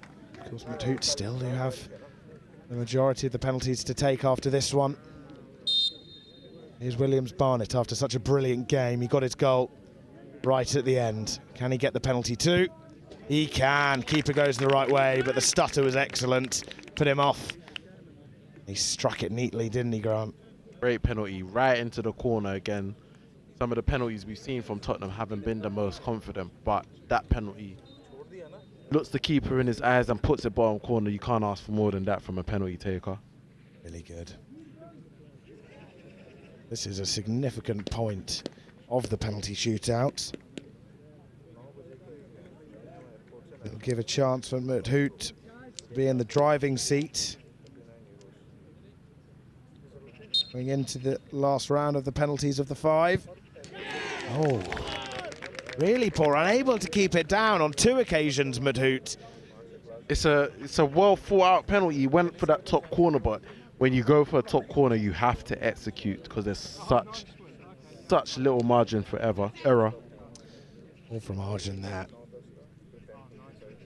On comes Dexter Oliver. Got Muthoot in the driving seat there, and they've wasted it. Oliver's going to try and make sure Tottenham are back in it. They are. Safe penalty, but you can't argue with that given the pressure and conditions of this penalty shootout. Now this could either be the start of sudden death following this penalty taken by Nandu Krishna, the captain. Or could it be the end? If he misses, Tottenham win. If he scores, it'll go to sudden death. Goalkeeper Warren having no time to give the ball to Krishna. So here's the Muthoot skipper. Make it 3 apiece. And he doesn't. Tottenham win the penalty shootout. It didn't look like that was going to be the case following the 2 penalties taken by Adewale and Reece Moncur, but they get every point available. That's 2 in a row now for Tottenham, where they got the 3 points, backed up by the bonus point, and that's now 3 games without a goal, without a penalty shootout win. Muthoot remain on 0. Tottenham happy with that. Could be that they're in the final. As they go over to the side of the pitch, they're now looking at the Stellenbosch Crystal Palace penalty shootout, as that can really have a bearing given Tottenham's brilliant performance. I suppose Crystal Palace did end up losing to Stellenbosch 1-0. So Palace are currently up taking their penalty. But for now, of course, it was a brilliant display from Tottenham when we focus on this game. Tottenham celebrating because Crystal Palace have won their penalty shootout, it seems. We'll have to bring you real updates though once I've got them, rather than second guess everything, because I don't have the table to hand right now. It's not updated just yet. Tottenham are very happy. Just shows how important that penalty shootout win was, and it looked like for a brief moment that they weren't going to win. But they do, they don't care. Could they be at Loughborough tomorrow? Of course, it was the man that started the game, Herbie James, that got the scoring underway for Spurs. It was then backed up just after the halftime break. And after the halftime break, it was an own goal, but then it was two brilliant goals taken by the substitutes that came on. Grant is at pitch side with Tyne Thompson and one of his teammates. I'll pass you over to Grant, who is now back to his presenting duties. Thank you. Post-match after Tottenham Hotspur's 4-0 win against Muthoot FC in the Next Generation Cup 2024. I'm with two star performers today, Tyne Thompson and Miracle Adewale. Guys, how are you feeling after your second win of the competition? It's feeling good, innit? Yeah, I feel happy to win. Yeah, I feel good. It's good to win. Hopefully in the final as well. You know what I mean? Played well. That's what we're doing it. So yeah. Now, watching the game, you two down the left-hand side were doing something special.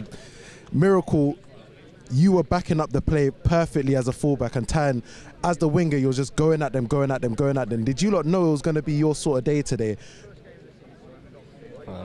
After the first dribble, I knew I had my man, so yeah, I just had a bit of fun in that.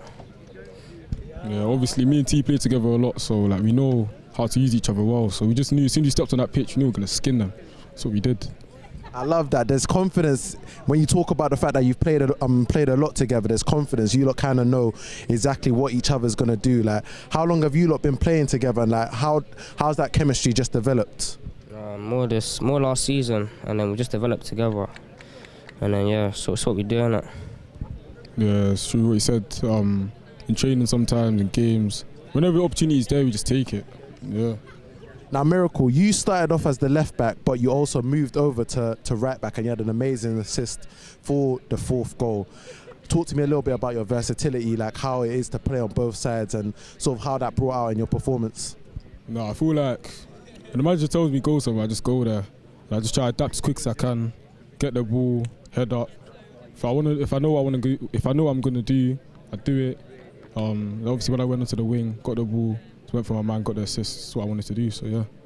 Now, boys, you lot need to help me out with something.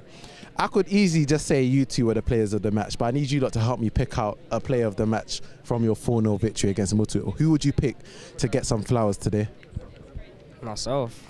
Shall I tell you what? Usually I don't let players pick themselves, but this performance, I'm actually gonna. If you lot want to say yourself, I'll let you lot say yourself. Yeah, I'm saying myself. I'm saying myself as well. All right, we got two co-players. First time ever in the Next Gen Cup, we got two co-players of the matches. Tyne, Miracle, thank you so much for joining me. You played amazing, and good luck for tomorrow. Brilliant. Thank you very much, Grant. There he was with Adewale and Thompson. We like to remind them that's what they do. They score goals, they play well. They linked up really nicely in that first half when things got underway. But it was that second half where they really blew Muthoot away. So Spurs end here, 4-0 winners. Still no goals for Muthoot, but they've got a chance to end that negative streak tomorrow. We'll be back later on this pitch for Aston Villa versus East Bengal. Kick-off at 6 p.m. But for now, it ends here. Tottenham Hotspur 4, Muthoot FA 0.